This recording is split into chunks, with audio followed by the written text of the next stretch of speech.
A young man, shaken by his father's death and his uncle's marriage to his widowed mother, turns to the dead for answers. That search leads into a dark family tragedy in Inner Sanctum Mysteries, CBS episode 378, Death Demon, first heard July 5th, 1948. Everett, Sloane, and Ann Seymour are featured with Paul McGrath as host. Himan Brown produced and directed the program. For listeners who know the creaking door, the hollow laugh, and the midnight invitation of Inner Sanctum, here is a family drama with a supernatural path at its center. And now, the original broadcast.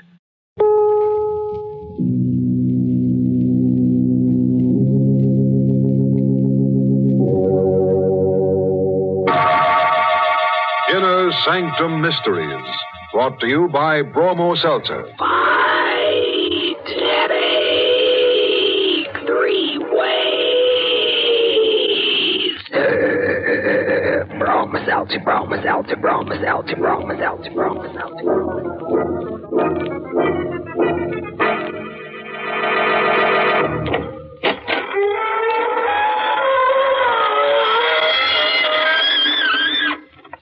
Good evening, friends of the Inner Sanctum. This is your host, inviting you through the gory portals of the squeaking door for another soiree with some super-duper supernatural personality. And if you've never met a super-duper supernatural personality, aren't you the lucky one? Because they're devitalized people, usually somewhat dead, with transparent complexions and morbid imaginations. Would you like to become one? You won't have to worry about the high cost of living. And you'll never have to worry about dying, because once you're dead, that little matter will take care of itself. But, why don't I become one? I've got news for you. I am.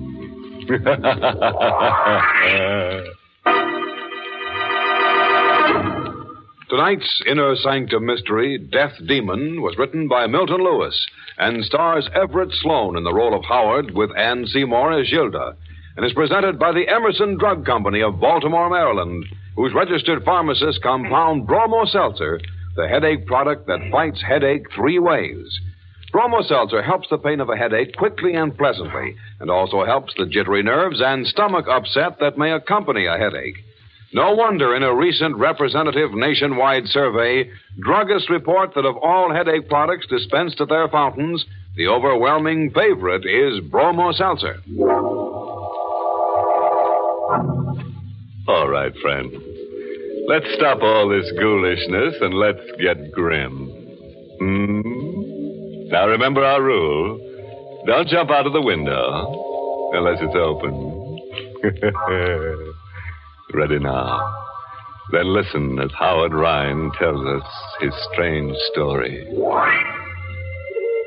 The wind was rising when I returned to Greystone Farms late that night.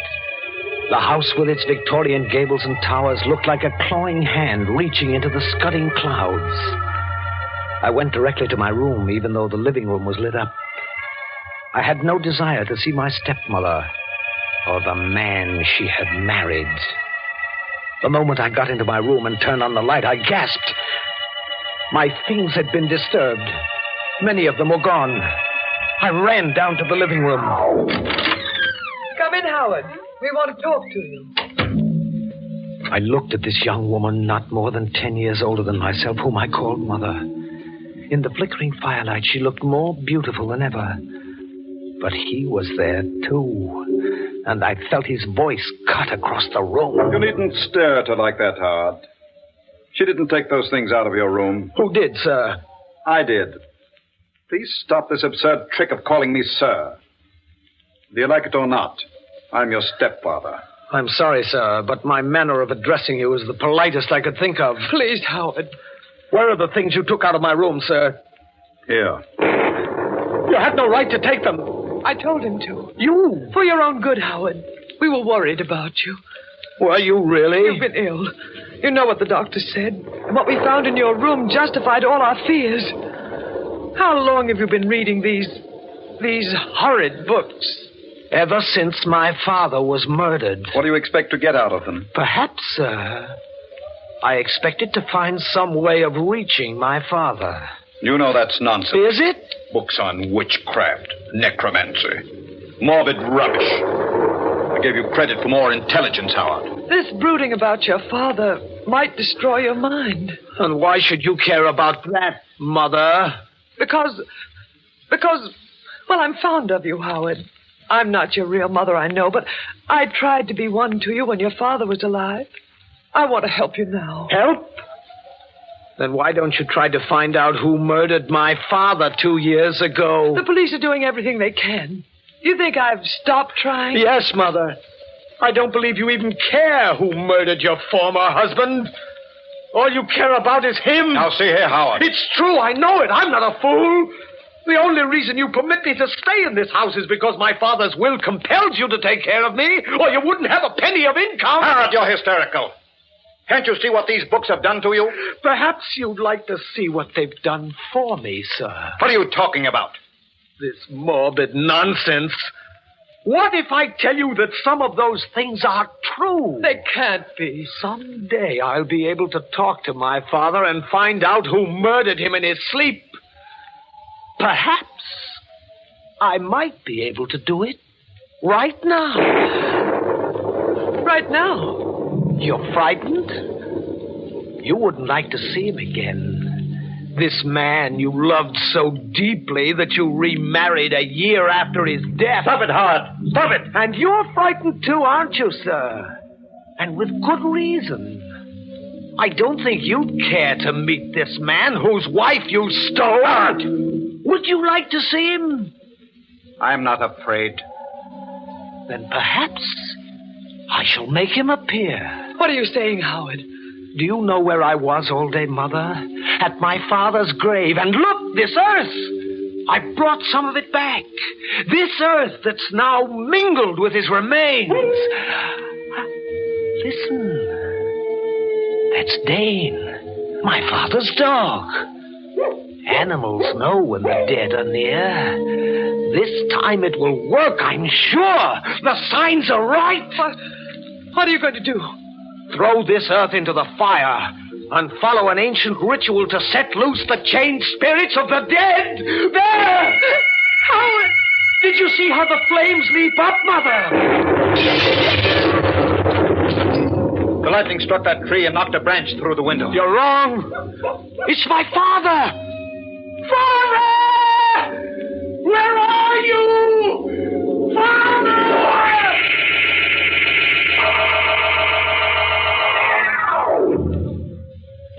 They didn't believe me. But I knew that at that moment my father came back to this earth. They were terrified, both of them, though they tried not to show it. That night I went to my room, listened to the storm howl itself out. But there was no further sign of my father. I must have slept, perhaps dreamed, because I heard a voice I hadn't heard in 2 years. I recognized it, still thick with the accent he had acquired from his boyhood in Europe. My son, wake up and find the person who murdered me. Wake up, my son, wake up.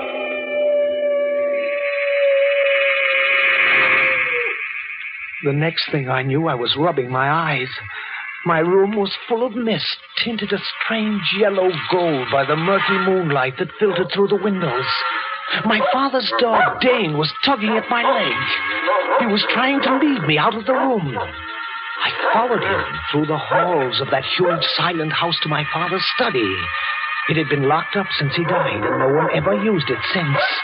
But when I tried the handle this night, the door opened, as though being pulled by some unknown force. Mist and moonlight crept into the study, lit the dust and cobwebs and shadowy furnishings with an eerie light. And then something crashed. A broken vase with a tiny key among its fragments lay on the floor. It might have been Dane who knocked over that vase, but I don't think so. I picked up the key. The moment I had it in my hand, I remembered a scene from my childhood. I had secretly observed my father remove a book from one of the cases, take out this tiny key, and open a hidden panel in the bookcase. Like a man in a dream, I repeated the action.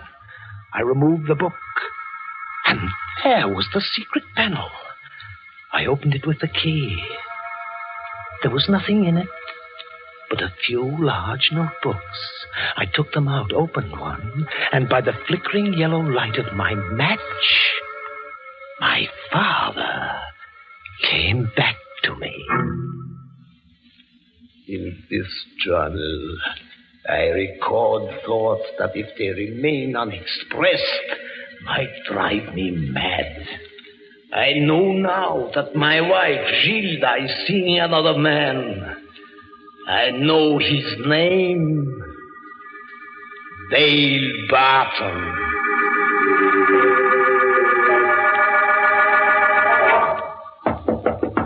Howard! Howard, open the door. Please. What do you want, Mother? Just to see you. I've been worried about you. Really? Why? You've been locked in this room for the last 2 days. Here, I have brought you some food. Thank you. Where is your husband? He had to drive to town. Howard, you can't go on like this. You love him very much, don't you? I wouldn't have married him if I didn't. You love him more than you love my father? Please, there's no point in discussing this. Your father's dead, and that's all past. Not quite dead. In fact, he's very close to us at this moment. Close? Yes. So close that he can reach out and touch you. Howard, let go of my hand. You don't believe me, Mother. This is all nonsense. Is it? What would you do if I told you that my father is holding your hand this very minute? What would you do if I told you that he has taken possession of my body? Howard, you're ill. You don't know what you're saying. Did you know Dale Barton before my father was murdered? No. I only met him after your father died. You lie. That's his voice. You had been seeing Dale Barton for months. I know. I followed you. No. I talked to you about it the day before I died. You swore he meant nothing to you. Let go of me. Let go. Did you kill me? No. Answer me. Did you murder me? You once said you hated me. Let go of me, please. You said you loved me even on the day I was murdered. You're hurting me. Did you murder me? Was it because of him? Tell me. Help me. He's going to murder me. Help me. Stop it. You crazy fool. What's going on here? Dale, help me. He wants to kill me. Howard, let go of her. No. She's mine. No. Dale. Oh, Dale. Come, Gilda. I'll take you out of here. He led her out of the room while I lay on the floor. Had she murdered my father? Had he? I knew at last I had the means of finding out. There were thick vines outside my window, and late that night, as I had often done when I was a boy, I carefully, quietly climbed down them, stopping at a point outside their window. I clung to the wall like a bat, and I heard them talking. Did you hear his voice? You don't actually believe. I don't know what to believe. He looks so much like his father. When he seized me, he spoke to me. It was his father. Gilda, you're being foolish about this. Am I? On the day William was murdered, Howard was away at college. How could he have known what we talked about? And he did know. That boy seemed to know every word. That boy, or is he his father? Gilda, do you know what you're saying? Yes. This isn't an ordinary thing. There's nothing you can do about it. Oh, yes, there is. I climbed back to my room to think. I dared not go to sleep because I knew my father had been murdered in his sleep. And if they had murdered him, they'd certainly have an excellent reason to kill me. I thought of running away, but then I would never find out. I know now why I couldn't run away. My father within me was holding me there. I lay down on my bed to rest.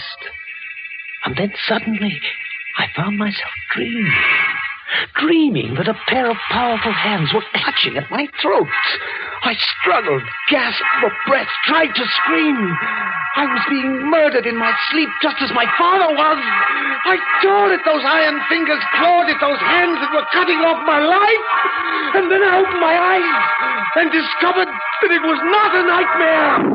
I hadn't been dreaming. It was real. I was being murdered.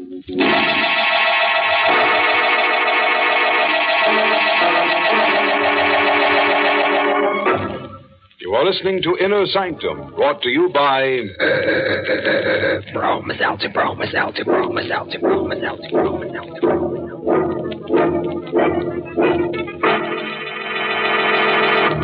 Right now, after all the excitement of the 4th of July, I'll bet lots of people have holiday headaches. If you're one of those unhappy folks, I'll tell you how to get fast headache help. Just take a sparkling, refreshing glass of Bromo Seltzer. You'll find that Bromo Seltzer fights headache 3 ways fast. First, Bromo Seltzer helps the pain of a headache and does it quickly and pleasantly. Second, Bromo Seltzer helps calm jumpy, jangled nerves. Third, Bromo Seltzer helps soothe an upset stomach. And since stomach upset and jittery nerves may team up with an ordinary headache, it makes a lot of sense to insist on Bromo Seltzer, the headache help that's famous for fighting headache 3 ways.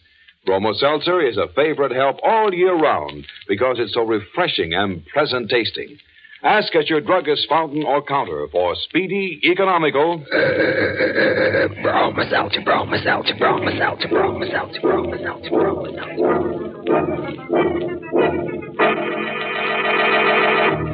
Well, friend, your breathing spell is over. Now it's time to lose your breath again, so let's get back to our story. Now, what did we do with the corpse? Oh, yes. We were interrupted while we were making one. And if you remember, the corpse belonged to Howard Ryan, the young man who was telling us this story. He had just discovered that his dream had come true, and someone was choking him to death. That's a nice way to wake up from sleep, isn't it? Well, let's have Howard tell us what happened. My eyes focused through the haze, and I recognized Dale, my stepfather. They were his hands that were around my neck. Suddenly I heard Dane bark, and the door flew open, and like a writhing carrot shell, the dog flew through the air at the throat of my stepfather. A moment later, I felt his hands release me as he shouted... Stop him! Go on, Howard! Just kill me! I'll take it! For a moment, I did nothing. I knew I wanted him to die, but I still wasn't sure if he had killed my father. I suppose I was a fool, but I yelled, Dane, stop it! Down, Dane, down! Here, Dane, come here. Howard, who opened the door? I want to get out of here. Not yet. Why? Are you going to turn that dog loose on me again? Perhaps. You want to kill me? You tried to kill me. Kill you if you lost your mind completely. I woke up with your hands around my throat. You're insane. I was trying to pick you up from the floor. You're lying! I'm not. I heard you moaning and screaming, and I came up to see what was wrong. I found you on the floor. You were having a nightmare. Was I? Of course. Why should I want to kill you? Because I may find out how you murdered my father.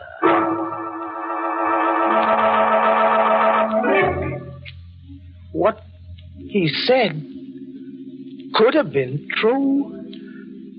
I had had little sleep for a long time, and his attack on me could have been a nightmare. I could never be certain. But to protect myself, I kept a gun with me at all times. I read and reread the journals of my father, which I had found. More and more often, it was his voice that came out of my mouth, his thoughts that filled my mind. And then came the night when I found out the truth. Good evening, Howard. What are you doing in my room, sir? I came to have a talk with you. Dane! Dane! There's no use calling for your dog. You'll never see him again. What did you do with him? What should have been done long ago. What have you got there? A knife. And it's quite sharp. Quite suited to the purpose I intend it for. You came to kill me. Did my mother put you up to this? No. As a matter of fact, your stepmother is in town right now. We two are quite alone. I see. You've always hated me, haven't you, Howard? Yes, sir. I suppose you can't help it.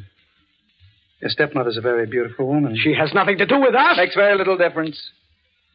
Fact of the matter is that you become dangerously psychopathic. I want you to know that I've taken steps to have you confined. Oh, so that's the game, sir. You're going to kill me and tell the authorities you were protecting yourself from a homicidal maniac. I'm glad you're aware of your disadvantages. But you're not aware of yours. A gun. Did you murder my father? What are you going to do? Did you kill me? Who's speaking? Answer me. Did you murder me? Who are you? What are you? Answer me. Yes, I'll answer you. I'll kill you. Don't. Speak before you die. Did you murder me in my sleep? I have got to know now. Murder you? Did you? Did you? But he never spoke again. My father, using my body, had murdered him. Howard, have you seen Dale? Yes, Mother. Where is he? Come in. He's in here. Howard, you murdered him? Yes, when he tried to throw that knife at me, you see, he still has it in his hand. Howard! Don't try to get away. Let me out of here. No, Mother! And don't call me Mother. You're no son of mine. You're a murderer. Yes, Mother, but less of a murderer than you are. At least I killed in self-defense. Not when my victim was asleep, helpless, and unaware of danger. Let me out of here. No, you're going to stay. Oh. Yes, this gun. The same gun I used to murder your husband. Oh. Stay just where you are. Why? Because I want you to see this man who succeeded my father. This creature whom you love. Look at him there, Mother. Twisted grotesquely into the whining coward he proved himself to be in death. Look at him. This is the man you gave up my father for. This is the man you committed murder for. Let me go. No, look. This is the man who used his last breath to betray you. Betray me? Yes. How? He said that you killed my father. I? Yes. It's a lie. Is it, Gilda? William. Is it? Yes, I didn't murder you. I mean to know the truth. Do not think this is some trick played by my son. I am William. I know things which only you and I in all the world know. Stop. Tell me the truth. Don't point that gun at me. Your only chance is to tell me the truth. Will you let me live? It will depend on what you tell me. Then why should I tell you? Because I am your husband, who once loved and trusted you, Gilda. Tell me. Tell me now, or you will die. Very well. I did it. I committed the murder. That's what you wanted to hear, isn't it?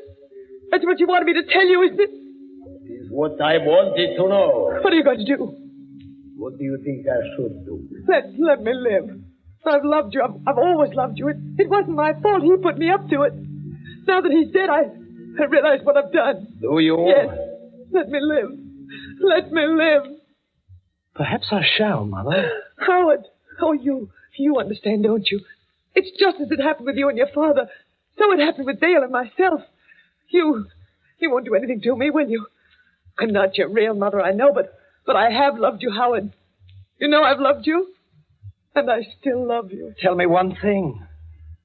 Was he as guilty as you? Yes, it was really all his fault. Then come with me, Gilda.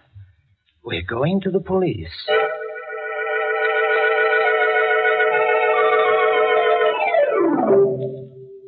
And that's what happened, Inspector. She finally confessed. And I brought her here. Have you anything to say, ma'am? Yes, Inspector. Well? Everything I told my stepson. Every word of my confession was a lie. Mother! This boy's insane. He's been out of his mind ever since his father was murdered. I only made that confession to humor him and save my life. And I can prove what I say. More than one doctor has found him unbalanced. I believe you, ma'am. Inspector, you can't. This woman murdered my father. She told me. We know who murdered your father, son. It was not this woman. We picked up a man yesterday. He confessed, gave us all the details. They all checked with the evidence. His name is Ralph Stone, criminal with a long record. And he murdered your father for money. Then it wasn't my mother. No, it wasn't your stepmother, no. But it was her husband, Dale Burton. We learned that he hired this Ralph Stone to commit the murder. Then I was right. My father knew what he was doing when he made me pull that trigger. I wonder, son. Because you're under arrest for murder.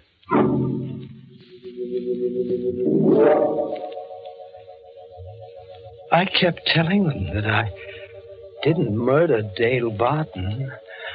I didn't pull that trigger. It was my father who murdered him. They don't believe me. But it has to be right, you see.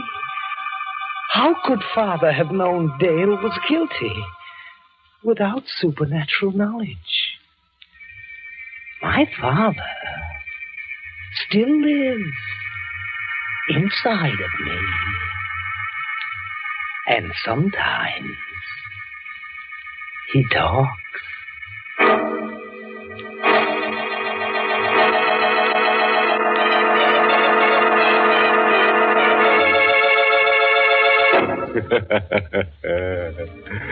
Well, friend, there's nothing wrong with little old Howard. Just a little bit nuts, but who isn't? And how'd you like someone to possess you someday? Just think, you could lead a double life for the price of a single. In fact, you may be able to save money because, as everybody knows, two can live cheaper than one. Which brings us to the moral of tonight's story, taken from the croonings of Nature Girl, who warbles, "Don't drop dead except in bed, otherwise you can break your head."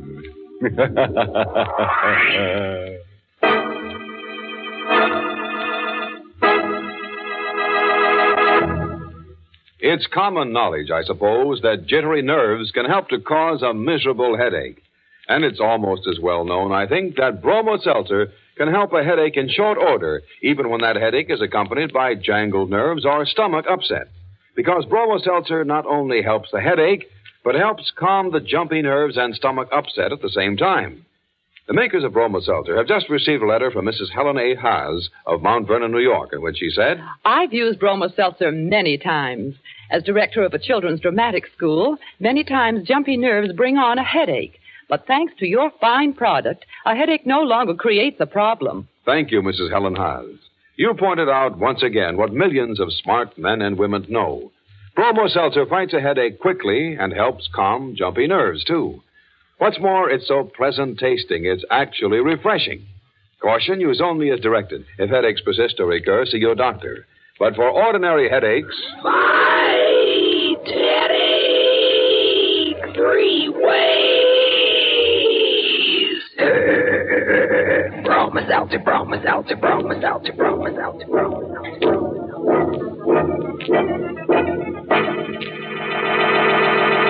Well, it's time to close that squeaking door for another 7-day rest. Until next week at this time, when Bromo Seltzer brings you another Inner Sanctum Mystery, directed by Himan Brown. Oh, by the way, this month's Inner Sanctum Mystery novel is Report for a Corpse by Henry Kane. Next week's tale is titled Death is a Magician. A guy loses his girl, loses his mind, and meets a magician named Marco. Now, Marco makes an easy mark of our hero, and in turn, our hero uses Marco for target practice in a marathon murder. Marco, you see, just won't stay dead. Sound scrambled. See us next Monday, friends, and we guarantee to scramble you some, too. Until then, good night. Pleasant dreams. This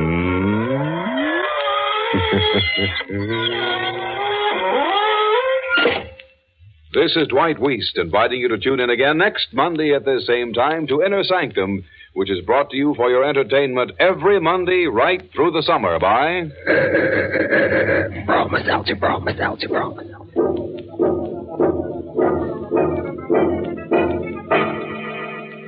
This is CBS, where 99 million people gather every week, the Columbia Broadcasting System. That was Inner Sanctum Mysteries, Death Demon. Follow Inner Sanctum Mysteries for more classic broadcasts.